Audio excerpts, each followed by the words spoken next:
제2차 세계대전 당시 제주에 주둔하던 일본군이 위안소를 운영했다는 첫 증언이 나왔습니다. 후속 연구가 시급해 보입니다. 람정개발과 녹지그룹이 자금 조달에 성공해 신화월드 2단계 사업과 헬스케어타운 공사 재개가 가시화되고 있습니다. 제주시 함덕 해수욕장에 상어가 나타나 피서객들이 긴급히 대피하고 해수욕장이 한때 통제되는 소동이 벌어졌습니다. 일반인 대출금을 농업인 융자인 것처럼 속여 100여 차례 넘게 등록 면허세를 감면받은 법무사가 적발됐습니다. 제주도는 전수조사에 나섰습니다. 네, 여러분 안녕하십니까. 뉴스데스크 제주를 시작하겠습니다. 2차 세계대전 당시 제주에 주둔하던 일본군이 위안소를 운영했다는 증언이 처음으로 나왔습니다. 하지만 증언 이외에는 관련 역사 자료가 없어 후속 연구가 필요해 보입니다. 김항섭 기자의 보도입니다. 제주 서귀포시 성산 일출봉 인근의 한 주차장입니다. 이곳은 제2차 세계대전 당시 일본군이 운영하던 여관이 있던 자리로 일본군 위안소로 쓰였다는 증언이 나왔습니다. 성산읍의 또 다른 장소, 현재 민가가 있던 이곳에도 위안소가 있었다는 주장이 나왔습니다. 여기는 일본군 위안소가 운영됐던 곳으로 추정되는 곳인데요. 그 당시 디귿자 건물 대신 지금은 주택 한 채가 들어서 있습니다. 당시 이곳에서 30m가량 떨어진 곳에 살았다는 주민은 그때 상황을 생생히 기억합니다. 경복 딱 입고 나와가지고 그 위에다가 조금 줄 서고 있는 거 보게 되면은 뭐 매일이요 매일. 한 군데에다가 한 5명 아니면 6명, 두 군데 다 마찬가지로 비슷한 인원이에요. 일본군은 제2차 세계대전 막바지인 1945년 4월 미국 함정이 제주 상륙을 막기 위해 성산 일출봉과 고산 수월봉, 삼매봉 등 제주 지역 3곳에 자폭 특공대를 배치했습니다.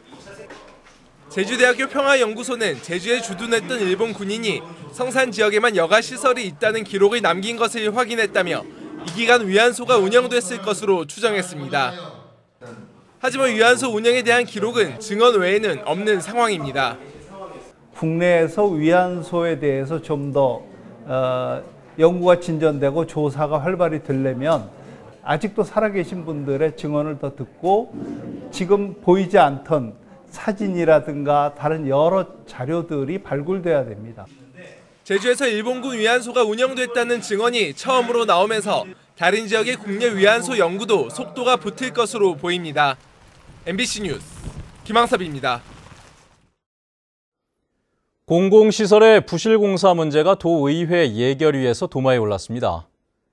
제주도의회 예산결산위원회는 오늘 추경 예산안 심사에서 신축된 서귀포 수방서 건물은 누수가 발생해 하자 보수가 이뤄지고 있으며 강정 크루즈터미널의 무빙워크가 고장났고 제주항 국제 여객터미널 대합실도 보수가 이뤄지는 등 부실공사 투성이라고 지적했습니다. 한편 버스 준공영제에 따라 1,000억 원의 예산이 지원되는데도 회계감사는 업체에 맡겨두는 등 관리 감독도 허술하다고 질타했습니다. 람정개발이 국내에서 자금 조달에 성공하면서 신화월드 2단계 사업 추진에 청신호가 켜졌습니다. 중국 녹지그룹도 본사에서 자금을 조달하면서 헬스케어타운 공사 재개도 가시화되고 있습니다. 오승철 기자입니다. 신화월드 내 워터파크 개장 첫날 하수 발생량이 계획량보다 갑절이나 증가하면서 하수 역류 사태가 발생했습니다. 신화월드 사업자인 람정개발의 양지혜 회장까지 부패 혐의로 중국 공안에 체포되면서 신화월드 2단계 사업은 전면 중단됐습니다. 최근 람정개발은 국내 증권사 2곳에서 3,700억 원의 프로젝트 파이낸싱 대출을 받는 데 합의했습니다. 2단계 사업인 A지구 호텔과 테마파크, H지구의 콘도미니엄 등의 예상 사업비의 절반 정도 규모입니다.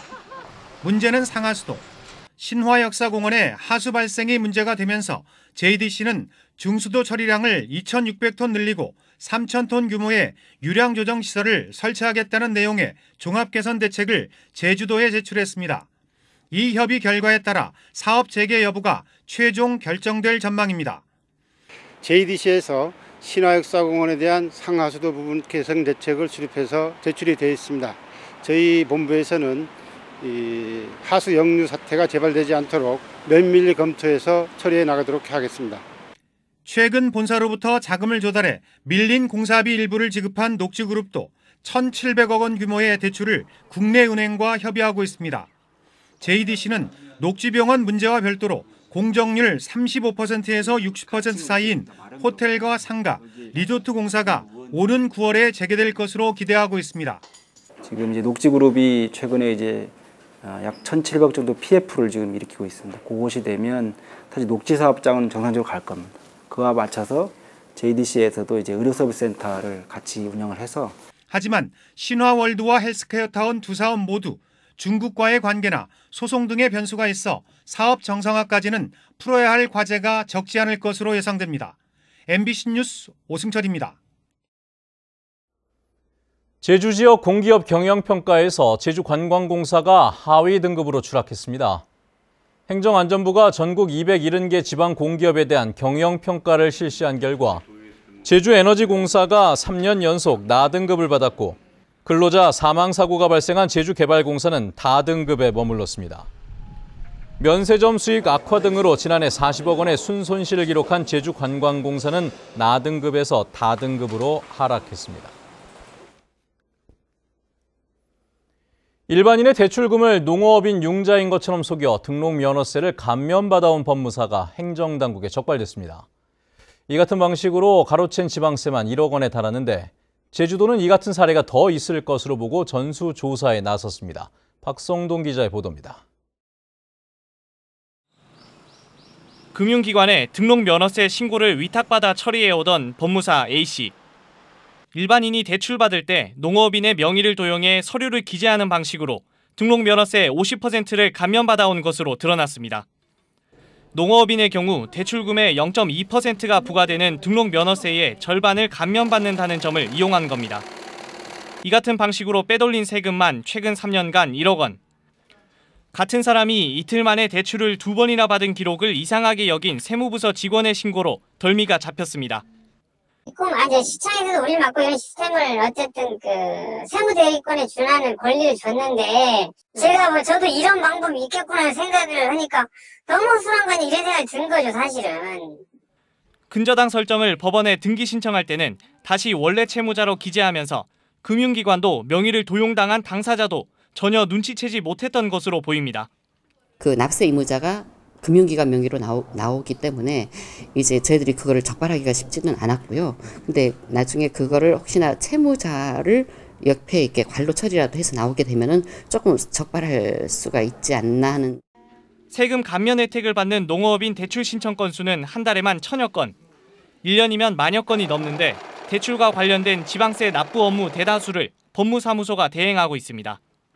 제주도는 해당 법무사가 챙긴 부당이익을 환수하는 한편 최근 5년 동안 세금을 감면받은 농어업인 대출 기록을 모두 들여다볼 계획입니다.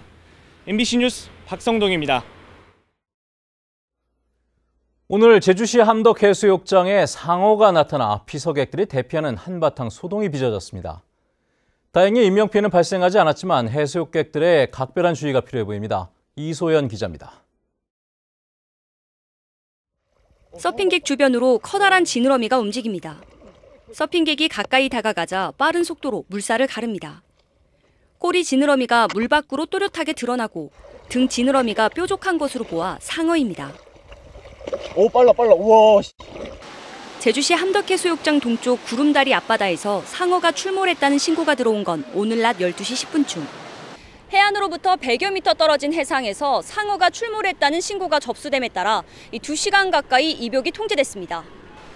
해경과 소방당국이 수색에 나섰지만 상어는 함덕 앞바다를 10여 분간 헤엄치다 먼바다로 사라졌습니다. 크기는 한 150에서 160 사이? 전체적인 길이가 그 정도인 것 같아요. 공격했으면 저희가 영상을 못 찍었겠죠. 제주 해상에서 상어가 출현한 건 2011년 우도 서빈백사 해변에 이어 이번이 두 번째입니다.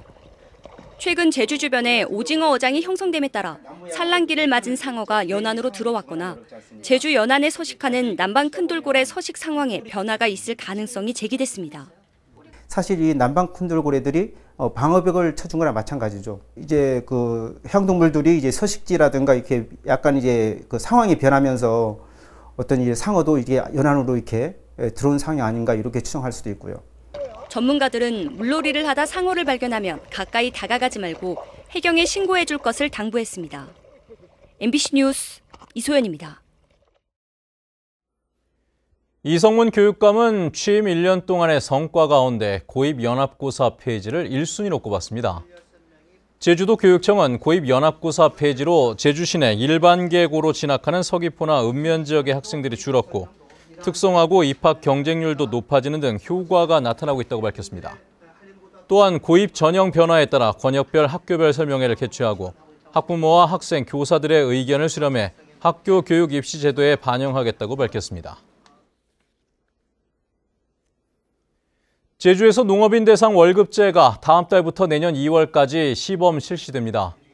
제주도는 고산농협과 조천, 중문, 한경농협 등 4곳과 업무 협약을 체결해 감귤 농가를 시작으로 농협 출하 약정 총액의 80% 내에서 농가의 판매 약정 대금의 일부를 매달 지급할 예정입니다. 농업인 월급제는 수확기에만 농가의 소득이 편중돼 판매 약정 대금의 일부를 매달 선급금 형태로 지급하는 제도입니다. 경영상 긴급한 위기에 처하지 않았는데도 노동조합에 가입한 근로자들을 해고한 것은 부당 노동행위에 해당한다는 법원의 판단이 나왔습니다.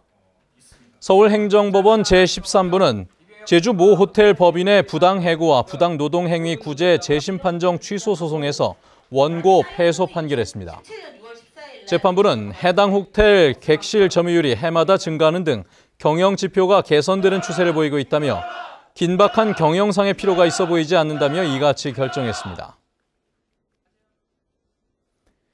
제주지법 형사 1단독 최성문 부장판사는 무면허 음주운전으로 적발되자 친언니의 인적 사항을 말한 혐의로 기소된 49살 정모 씨에게 징역 6개월을 선고했습니다. 정 씨는 지난해 4월 24일 오후 혈중 알코올 농도 0.05%인 상태로 렌터카를 몰다 음주 단속에 적발되자 인적 사항을 요구하는 경찰관에게 언니의 이름과 주민번호를 말해 조사를 방해한 혐의로 기소됐습니다. 뉴스데스크 제주였습니다. 여러분 고맙습니다.